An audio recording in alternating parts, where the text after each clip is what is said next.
Donc, je me présente, Claire Gibault, députée européen, commission de la culture, commission du droit des femmes, et j'ai le grand honneur d'être avec à mes côtés Madame Maude de Bourbe-Quicchio, secrétaire générale du Conseil de l'Europe, et Monsieur François de Combray, qui représente l'association CARE internationale, et tous les deux vont s'exprimer avec moi-même sur la protection de l'enfance en Europe en ce qui concerne les enfants orphelins et abandonnés.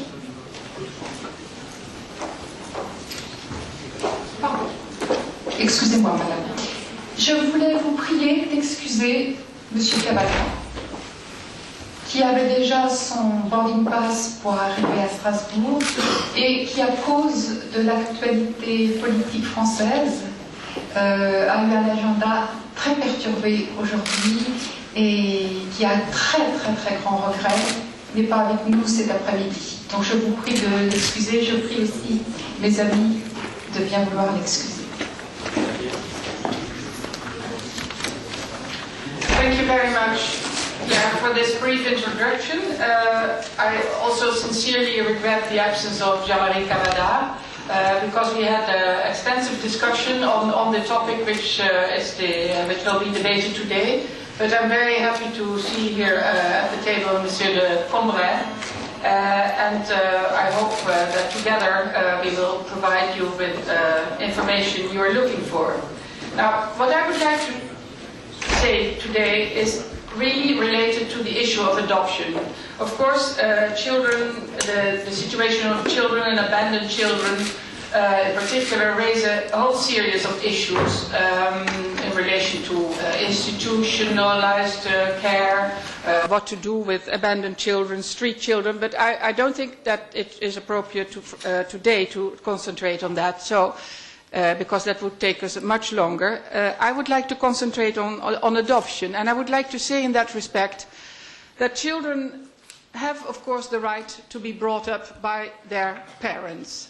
That's the starting point, but sometimes that is simply not possible. And when that is not possible, then adoption, whether national or international, is and must remain a valid option. Whether or not to adopt is a very personal decision, and it can be made for many different reasons. But what should always prevail is the best interest of the child. Now, on the European continent, I would like to say that there are two relevant international legal texts which govern this issue. Of course, for interstate adoption, we have the 1993 Hague Convention, which deals with inter-country adoption. And then we have the Council of Europe Convention on adoption, which deals primarily with national adoption. Now, this convention, which is, as I said, dates back to 1967, needed obviously an update because the society has evolved, and there was a need to take into account these developments over the last 40 years, and that is what the Council of Europe has been doing. We have been updating this convention. The text is not finalized yet. It will have to be reviewed in a final reading next week by the Committee of Ministers of the Council of Europe. But I can already at this point reveal what are the novelties in this new Council of Europe Convention on Adoption. I would like to mention a few. First of all, the obligation to seek the consent of the child when it comes to adoption, if the child is of sufficient understanding, and that is as a rule based in the case when the child is 14 years old. There is an additional requirement that when consent is not necessary and children are in any event consulted as to their wishes and that their views should be taken into account. There is a provision which prohibits improper gain as a result of adoption, and that is of course a very important provision when we're thinking about possible trafficking in children. The need to seek and obtain the consent of the father in all cases is also a new element in this convention.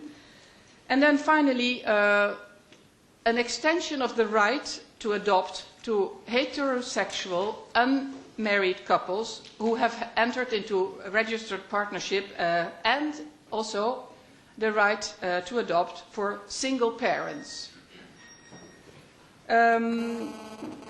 These are, in short, the novelties. I will be able to reply to additional questions if they arise. Let me just conclude by a few remarks.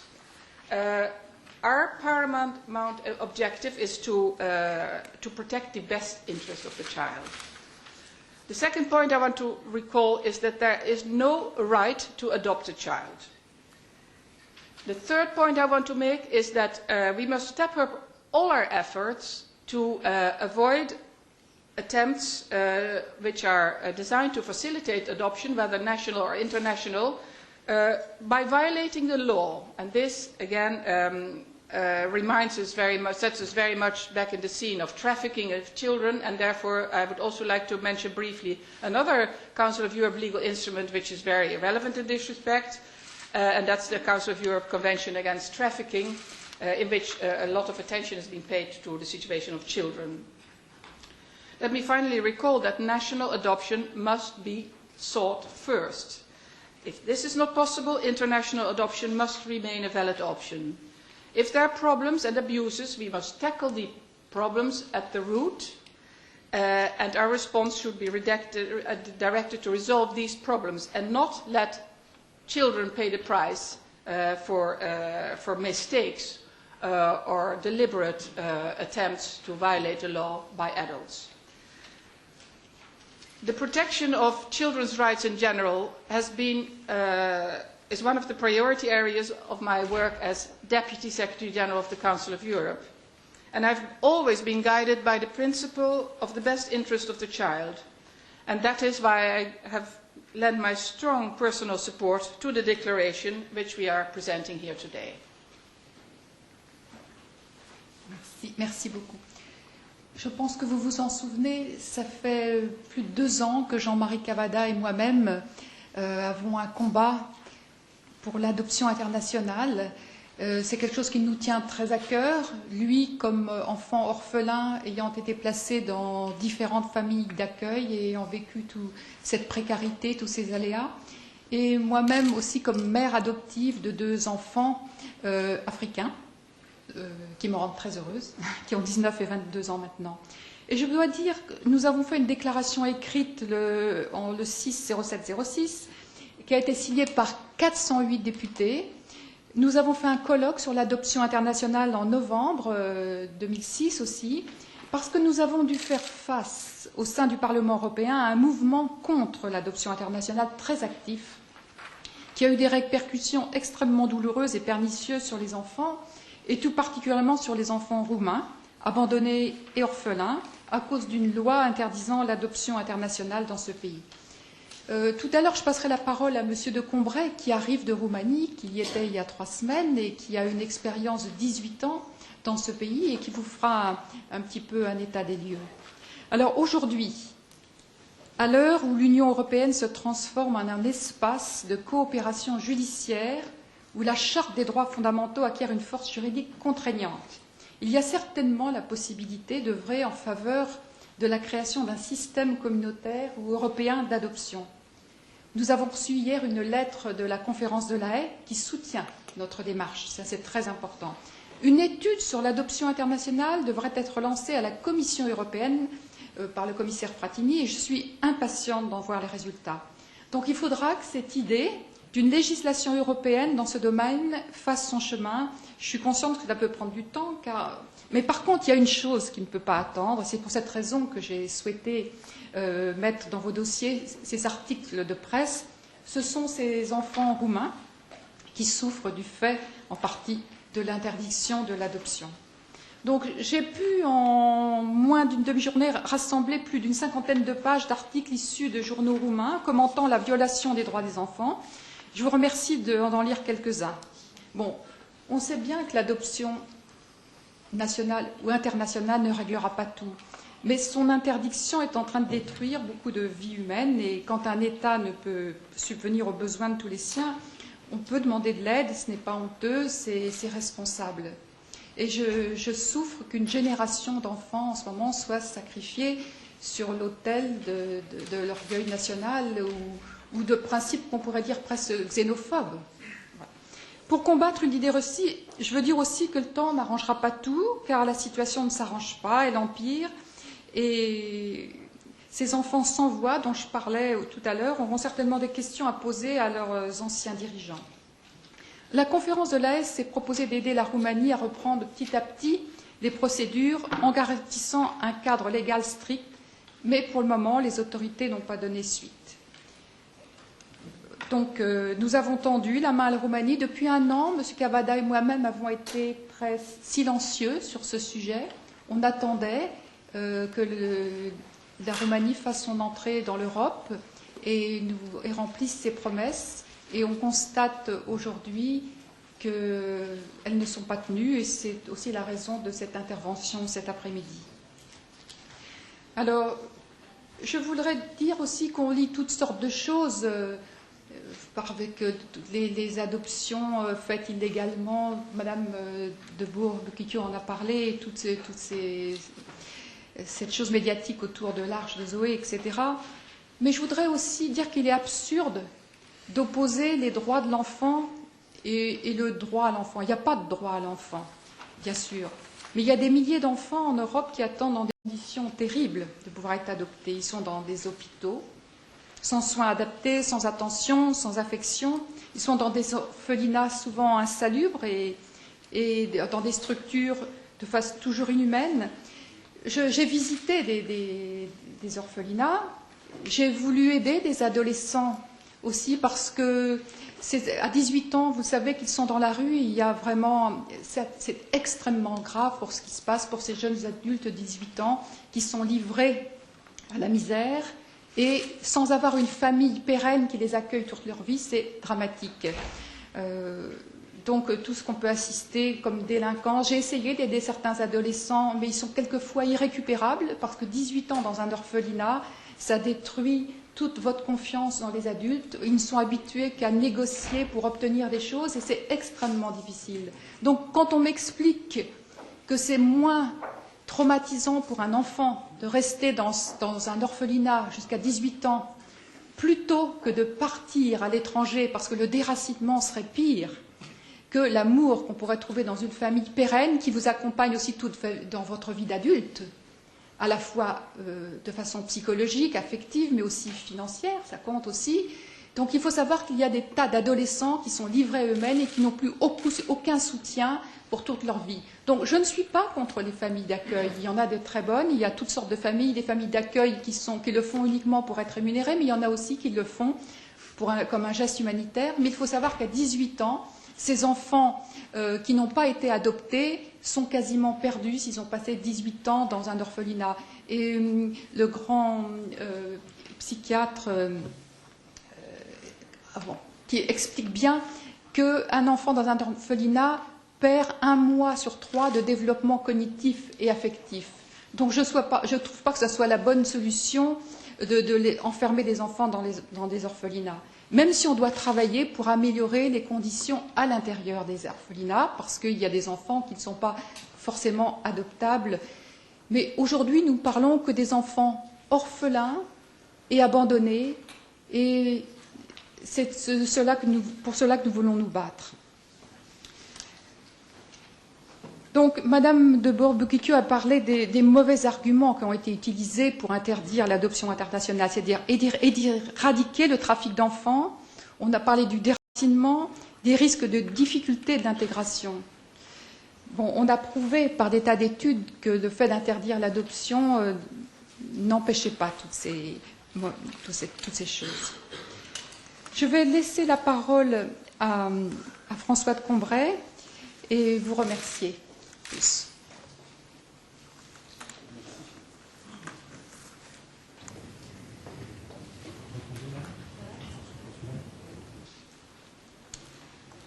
Je voudrais remercier Madame de Weerbrugge et Madame Gibault de leurs interventions et vous dire combien je soutiens cette initiative de création d'une agence européenne pour l'adoption internationale. Ma compétence en ce domaine est une compétence, je dirais, de terrain. Je suis magistrat de formation en France, je suis magistrat à la Cour des comptes à Paris, mais en 1990,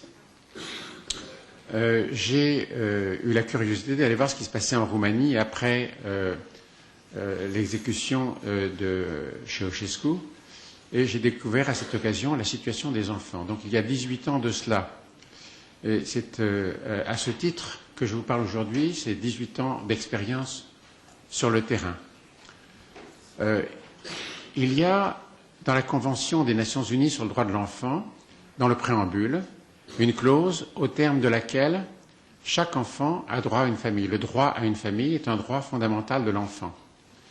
Il y a un autre texte qui est très important et auquel il faut se référer en la matière, qui est la Convention internationale de La Haye, au terme de laquelle, lorsqu'il n'y a pas d'autre solution pour un enfant pour respecter ce droit à une famille, c'est l'adoption nationale ou internationale qui est la solution légale.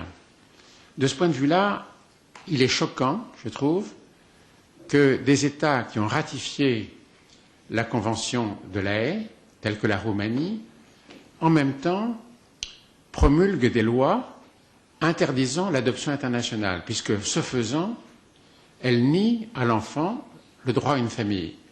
Vous savez que la Convention de La Haye distingue deux sortes de pays dans le monde. Il y a les pays qu'elle appelle les pays d'origine, et d'autre part les pays d'accueil. Il se trouve que le processus d'adhésion des nouveaux pays à l'Union européenne, qui réunit la grande famille des pays européens, rassemble des pays d'origine et des pays d'accueil. Les pays d'origine sont ceux qui ont eu le malheur d'être du mauvais côté du rideau de fer, et les pays d'accueil sont ceux qui ont eu la chance, en 1945, d'être du bon côté. Il me semble que c'est un geste de solidarité élémentaire que ces pays d'origine et d'accueil, qui font partie de la même famille de l'Union européenne, soient solidaires aussi en ce qui concerne la protection de l'enfance. L'Union européenne, c'est un idéal de liberté. Cette liberté, elle s'exerce à l'égard des personnes. On peut voyager librement en Europe. Elle s'exerce à l'égard des marchandises. C'est la disparition des frontières douanières. Elle s'exerce à l'égard des capitaux. Donc les personnes, les marchandises, les capitaux circulent librement. Et ceux qui ne circulent pas librement, ce sont les enfants. Parce que certains pays ont dressé de nouveaux rideaux de fer. Je trouve que cela est tout à fait regrettable. Et j'en parle en connaissance de cause parce que j'ai vu, comme le disait Madame Gibault, quelles sont les conséquences pour un enfant de l'abandon. Vous savez qu'en Roumanie aujourd'hui, pour prendre cet exemple, parce que c'est celui que je connais, et c'est parce que c'est l'exemple le plus criant du besoin d'une organisation européenne de l'adoption internationale, en Roumanie, il y a aujourd'hui le même nombre d'abandons qu'au temps de Ceausescu. 18 ans ont passé et le problème n'est absolument pas réglé. Il y a environ 10 000 abandons d'enfants par an.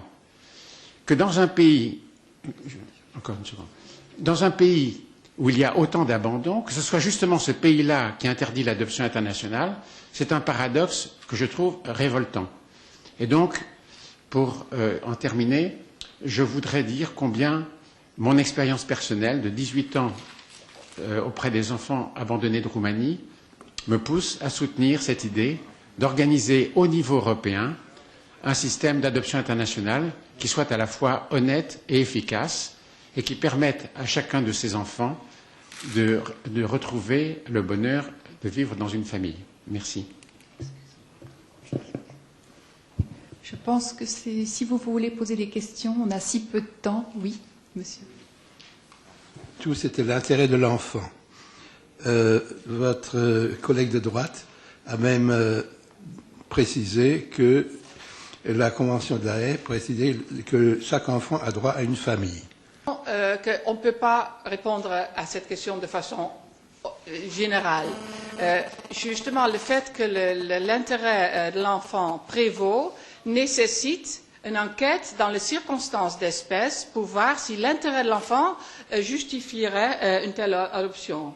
En tout cas, en ce qui concerne la Convention dont je vous ai parlé tout à l'heure, je vous ai dit que le droit pour un parent non marié d'adopter, donc un parent seul, est reconnu de droit. Pour un couple hétérosexuel non marié, mais qui est entré dans un partenariat légal pareil, tandis qu'il est laissé aux États membres du Conseil de l'Europe l'option, la possibilité d'étendre ce droit également à des couples du même sexe qui soient mariés, qui aient conclu un partenariat ou tout simplement qui vivent dans une relation stable. Donc à ce niveau-là, on a constaté qu'il y a trop de divergences entre les États membres du Conseil de l'Europe pour imposer un droit d'office qui découlerait de la ratification de la Convention, mais elle laisse les États le choix de le faire. Et donc, bon, je pense que j'ai répondu à votre question. It's a good question. I mean, it could have been 12, it could have been 15, but the choice was 14. I mean, it's just like, for instance, the collection of data concerning the ADN of parents of origin. We have fixed that the necessary time to keep the record of this information at 50 years. It's in a way arbitrary, but I think it's a reasonable choice. So it's made on the basis of statistics. Yes, yeah, that's right. It's a sort of average. Is that all?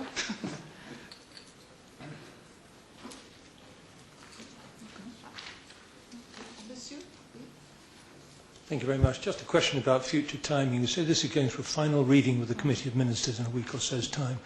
Then what's the rest of the procedure for this convention?